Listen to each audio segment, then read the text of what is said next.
আজ ছিল আমার বোনের বার্থডে, তাই বাড়িতে সকাল থেকেই ছিল বেশ কিছু কাজ।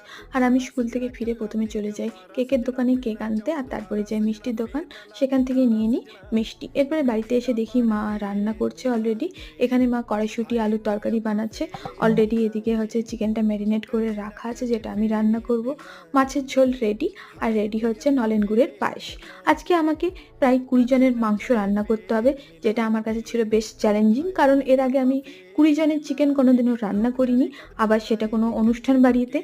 কারণ সবাই খাবে, তাই একটু ভয়ও লাগছিল টেস্টটা কীরকম হবে। তো তারপরে হচ্ছে যে প্রবলেমটা হলো, সেটা হলো এতজনের মাংস কষতে গিয়ে আমার একটু প্রবলেমই হচ্ছিল। তাই মাকে ডাকলাম চিকেনটা কষার জন্য, আর আমি এদিকে ফ্রাইড রাইসটা বানাতে স্টার্ট করলাম।